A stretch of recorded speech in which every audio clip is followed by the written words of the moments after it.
Hyderabad OR seat number 9 దగ్గర అయితే ఉన్నామన్నమాట. నేనైతే ఇందులో నుంచి ఒక 20,000 రూపాయలు అయితే మనీ అంటే ఇస్తున్నా.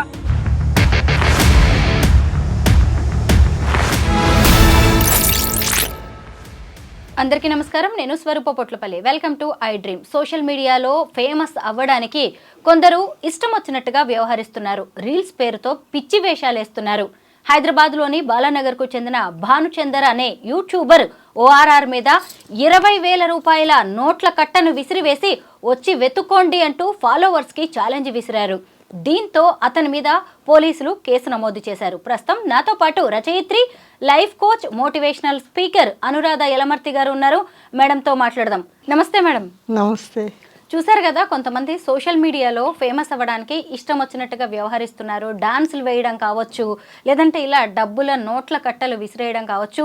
ఇప్పుడు ఈ యూట్యూబర్ గురించి మాట్లాడుకుందాం మేడం. దీనివల్ల అతను సాధించేదేంటి? ఏమీ ఉండదండి. క్రేజ్ చిన్న పదము దానికోసం ప్రాణాలు పణంగా పెడుతున్నారు. ట్రైన్ వెళ్తుంటే చేయటము, ట్రైన్ పక్క నుంచి చేయటం, లేకపోతే కొండెక్కటం, లేదా నీళ్ళల్లో పరిగెత్తటం, ఇలాగా 1000 విధాలు అంటారు చూడండి. అలాగా దీనికి అసలు లిమిట్ ఉండట్లేదు. చాలామంది ప్రాణాలు కూడా కోల్పోతున్నారు. ఇతను డబ్బు విసిరితే మాత్రం జనాలు అలా పరిగెట్టాలా? అలా క్రేజ్గా ఉన్నారు కాబట్టి వీళ్ళు ఇలాంటి వేషాలు వేస్తున్నారు అనేసి నాకు అనిపిస్తూ ఉంటుంది. కాబట్టి ఒకళ్ళు అలా చేస్తున్నప్పుడు మనం కూడా కొంత ఆలోచించాలి. ఎవరు అలా డబ్బులు ఇసిరి తీసుకోమంటారు అంత ఈజీగా? ఓ ఫేమస్ అవ్వటానికి ఏదో చేస్తున్నాడని వదిలేయాలి, కానీ అంతమంది పరిగెట్టుకుని వెళ్ళటం, ట్రాఫిక్ జామ్ చేయటం, పోలీసుల దాకా వెళ్ళటం, ఏదైనా సరే ఇతన్ని కఠినంగా శిక్షిస్తే ఇంకోసారి అలాంటి వేషాలు వేయకుండా మనం అవాయిడ్ చేయొచ్చని నాకు అనిపిస్తుంది. మనం ₹1 బిళ్ళ కింద పడితేనే తీసుకొని కళ్ళకద్దుకుంటాం మేడం. అలాంటిది 20,000 రూపాయల నోట్ల కట్టను విసిరేయడం అంటే చూడండి, అసలు ధనం విలువ వీళ్ళకి తెలుస్తుందంటారా? అసలు ఏం తెలుస్తుంది? విలువలు తెలుసా? ఎవరికన్నా విలువలు పాటిస్తున్నారా? మన సాంప్రదాయం, సంస్కృతి మీకు ఎక్కడన్నా కనిపిస్తోందా? అమెరికా వాళ్ళేమో మన సాంప్రదాయం ప్రకారం చీర కట్టుకొని మన పద్ధతిలో పెళ్ళిళ్ళు చేసుకోవాలనేసి వాళ్ళు ఉర్రూతలూగుతున్నారు. మన వాళ్ళు వాళ్ళవన్నీ తెచ్చుకొని మన సంస్కృతిని వదిలేసి తప్పుడు దారిలో వెళ్తూ అందరినీ అటే వెళ్ళేటట్టు చేస్తున్నారు. చెప్పేవాళ్ళు ఎవరు? వినేవాళ్ళు ఎవరు?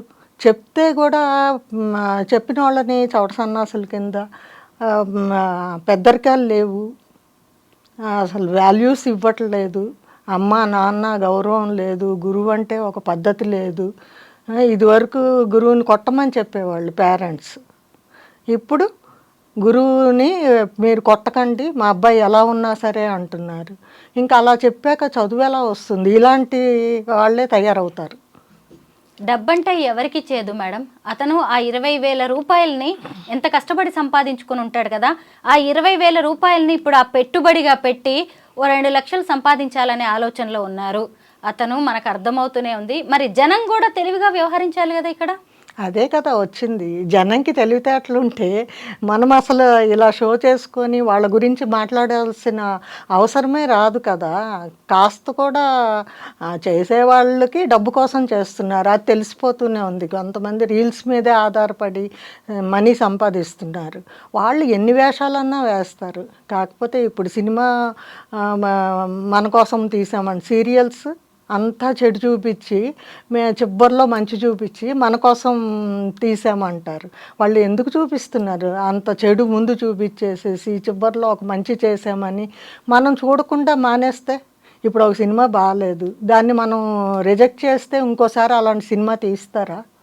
సినిమాల్లో అసలు హీరోయిన్ ఏమన్నా ఒక పద్ధతిగా ఉంటుందా?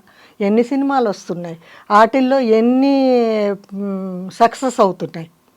మంచి చేస్తే ఎవరు దానికి వాల్యూ ఇవ్వట్లేదు. అలా పిచ్చి పిచ్చి చేస్తేనే జనం చూస్తారు. ఇంత చేసి చివరికి జనం మీదకే నెట్టేస్తున్నారు, వాళ్ళ కోసమే మేము తీస్తున్నాము అని. అలాంటప్పుడు మనం ఎంత జాగ్రత్తగా ఉండాలి? వాళ్ళకి అవకాశం ఇవ్వకూడదు కదా. ఇప్పుడు ఇది నచ్చలేదు, మాకు నచ్చలేదు కాబట్టి మేము రిజెక్ట్ చేస్తున్నాం, మేము చూడము. ఒక సీరియల్ని మనం అలా బ్యాన్ చేస్తే అప్పుడు ఎందుకు తీస్తారు? ఒకటే దాంట్లో కోడలను చంపేయటం, విషం కలిపేయటం, కిడ్నాపులు చేయటం అన్నీ ఈ సీరియల్లో ఈరోజు వస్తుంది, ఇంకో సీరియల్లో రేపు వస్తుంది. అయినా సీరియల్స్ చూసేవాళ్ళు పొద్దున్నుంచి సాయంత్రం దాకా చూస్తూనే ఉన్నారు. రీల్స్ ఇప్పుడు మరీ పెరిగిపోయింది, రీల్స్ పిచ్చి. మనకి మనమే బాధ్యులు అని అనిపిస్తుంది. చేసేవాళ్ళకంటే చూసేవాళ్ళదే తప్పు అనిపిస్తుంది నాకు. మేడం, యూట్యూబర్ హర్ష సాయి అనే వ్యక్తి కూడా ఇంతకుముందు ఇలాగే పేదలకు డబ్బు పంచుతూ అతను చాలా ఫేమస్ అయిపోయాడు. అతన్ని ఫాలో అవుతూ కూడా ఎంతోమంది ఇలా అతని రూట్లో వెళ్ళడం. నిజం చెప్పాలంటే ఆ వ్యక్తులకు ఆ డబ్బు ఎక్కడి నుంచి వస్తుందనేది ఎవరు ఎందుకు ఆలోచించరు? అతని గురించి తవ్వితే అనేక విషయాలు బయటకు వచ్చాయి. కానీ జనం ఎంతకీ అతను పేదలకి పంచుతున్నాడు అనే దాన్ని మాత్రమే చూస్తున్నారు తప్ప దాని వెనక ఏముంది అని ఎందుకు తార్కికంగా ఆలోచించలేకపోతున్నారు? చెయ్యాలి కదా. ఇప్పుడు అదే కదా గనక అంతా తెలుసుకొని మనం బయటికి రానిస్తే ఈరోజు ఇతను వచ్చేవాడు కాదు కదా. ఎప్పుడైనా ఒక తప్పు జరిగినప్పుడు మన వ్యవస్థ అక్కడికక్కడే దాన్ని నిర్మూలించాలి. అది చేయనప్పుడు ఇలాగా ఇది కాకపోతే ఇంకొకటి చేస్తూనే ఉంటారు. ఇప్పుడు అతను తీసుకొచ్చి పంచిపెట్టాడు, అలా నువ్వు పంచిపెట్టు, నీకు వచ్చిన లాభంలో నేను కొంత తీసుకుంటాను అని బాగా డబ్బున్న అతనికి ఇచ్చి చేయించవచ్చు కదా. ఇప్పుడు లాభంలో మనం పంచుకుందాము అని చెప్పి న్యాయంగా బతికే వాళ్ళు తక్కువ, కానీ అన్యాయం చేసేవాళ్ళు మన దేశంలో చాలా ఎక్కువ మందే ఉన్నారు. దాన్ని ఉపయోగించుకుంటున్నారు ఇలాంటి వాళ్ళు. నీకు లాభం వస్తుంది, నీకు ఎంత లాభం వస్తే అందులో నాకు ఒక పర్సంటేజ్ ఇవ్వు అంటే ఇలా ఎన్ని అన్నా పంచిపెట్టచ్చు కదా. ధనవంతులు ఉన్నారు కదా, వాళ్ళు పేదలకి హెల్ప్ చేయటం మానేసి ఇలాంటి వాళ్ళని ఉపయోగించుకుంటారు వాళ్ళు. సోషల్ మీడియాలో ఫేమ్ అవ్వడానికి ఏం చేయడానికైనా వెనకాడట్లేదు మేడం. అసలు రైలు పట్టాల మీద చేస్తున్నారు, పైగా స్విమ్మింగ్ రాకపోయినా స్విమ్మింగ్ చేస్తూ రీల్స్ చేయడానికి ట్రై చేయడం, కొండ కోనలు ఎక్కేసి ఎక్కడి నుంచో దూకేయడం, ఇలా ఇష్టం వచ్చినట్టుగా చేస్తున్నారు, ప్రాణాల మీదకి తెచ్చుకుంటున్నారు. ఇంకోవైపు చూస్తే ఆడవాళ్ళేగా మాకు ఇప్పుడే దొరికింది ఛాన్స్ అన్నట్టుగా ఇష్టం వచ్చిన పిచ్చి గంతులు వేయడం, నోటుకొచ్చినవి మాట్లాడడం, అసలు డ్రెస్సింగ్ అయితే ఇక చెప్పక్కర్లేదు, అంతా తెలిసే వేసుకుంటున్నారు. ఇది కరెక్ట్ కాదు, మన వాళ్ళందరూ చూస్తారు, నలుగురు మనల్ని ఫాలో అవుతారని తెలిసి కూడా ఇలాంటి వాళ్ళ గురించి మనం ఏం చెప్పుకోవాలి? అసలు మన ఆడవాళ్ళే మనకు వ్యతిరేకంగా ఉన్నారండి. ఇప్పుడు మనం మాట్లాడుకుంటున్నాం అలాగ ఉండకూడదు, మంచిగా డ్రెస్సింగ్ వేసుకోవాలి అని చెప్పుకున్నాం అనుకోండి, ఆడవారికి ఆ మాత్రం స్వేచ్ఛ లేకపోతే అలాగా, మా ఇష్టం, మా దుస్తులు మావి అని ఆడవాళ్ళు సపోర్ట్ చేసుకుంటున్నారు.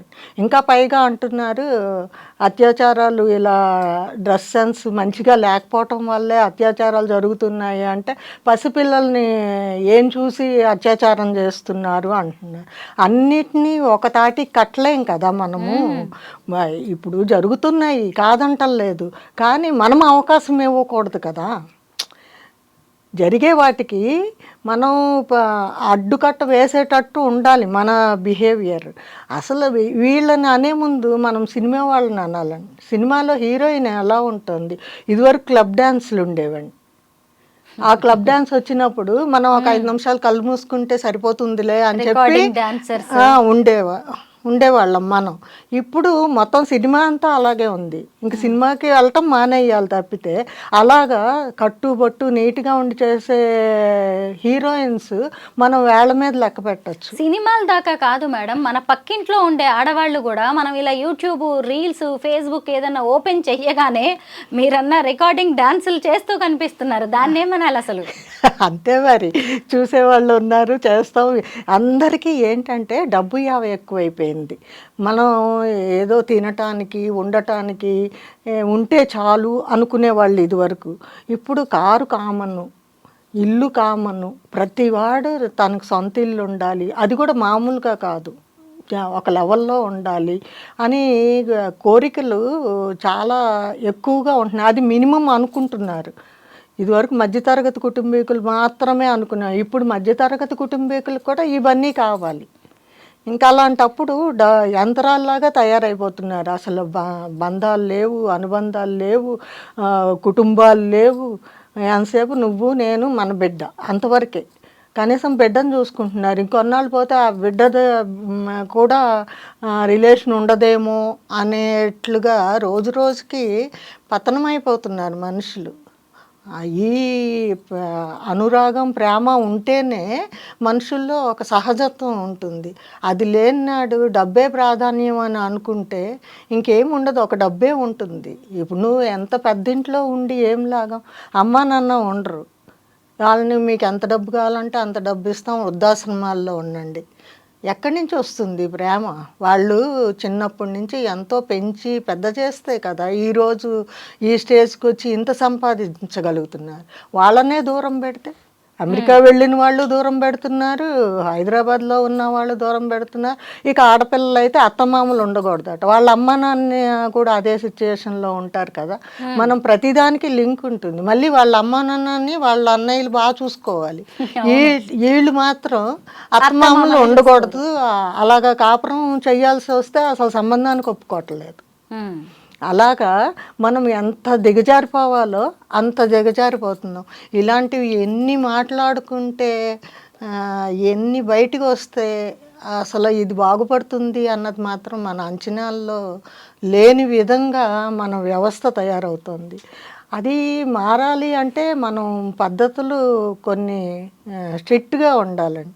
ఇప్పుడు సహజీవనం కోర్టు తప్పు కాదని చెప్పేసింది. ఇలాంటివి మనం పెట్టుకుంటూ వెళ్తే ఉన్నది ఇంకా పోతూ ఉంటుంది. కాబట్టి మన యంత్రాంగమే ఇంకా బాగా స్ట్రిక్ట్ చేయాలి అనేది నా అభిప్రాయం. సోషల్ మీడియా, టెక్నాలజీ అనేవి కత్తి లాంటివి. మనం ఎలా ఉపయోగించుకుంటే అలా ఉపయోగపడతాయి. రీల్స్ కావాలి అనే పిచ్చిలో, ఫేమస్ కావాలనే దాంట్లో ఎలా పడితే అలా చేయకండి. ఖచ్చితంగా సోషల్ మీడియాతో మనం ఫేమ్ అవ్వచ్చు, మనలోని టాలెంట్ని బయట పెట్టుకోవచ్చు. కంటెంట్ లేదనే దాంతో ఏది పడితే అది చేస్తూ పోకండి. అది ఇవాళ కాకపోయినా రేపు మిమ్మల్ని ఖచ్చితంగా డ్యామేజ్ చేస్తుంది. Thank you so much madam.